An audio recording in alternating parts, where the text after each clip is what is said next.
bagong Pilipinas King ay wrong grammar daw. Nako, napansin po yan ni JC Punong Bayan.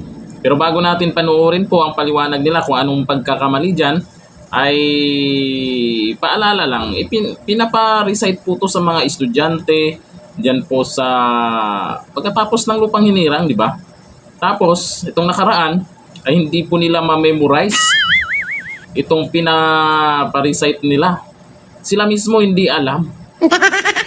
Ngayon, lumalabas, wrong grammar daw.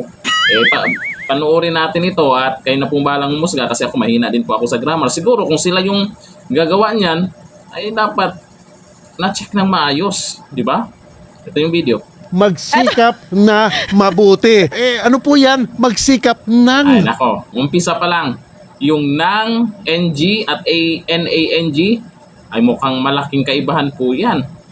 Nako, ituloy na lang natin. Magkamali pa sila. NANG po ha. Hindi NG ha. Kasi po ang NG ang sumusunod sa NG noun. Ang NANG ang sumusunod adjective o adverb. Ano mo nakahalata nito? Ekonomista. Si JC Punong Bayan. Siya ang nakahalata nito. At ang ginawa niya, kinorek niya na lahat. Doon lang din, same line, magsikap na mabuti at nang guminahawa tayo.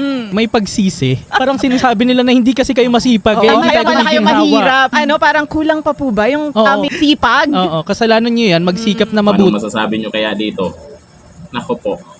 Ewan ko lang. Sige. Ay baka baguhin naman siguro nila. Pero kung hindi nila babaguhin yan, ay ayan, may nakapagsabi na ayon po yan kay JC Punong Bayan po na marami pong mali, dumadami yung mali. Kayo, sa tingin nyo, mali ba talaga? Comment down below. Hanggang dito lang, thank you.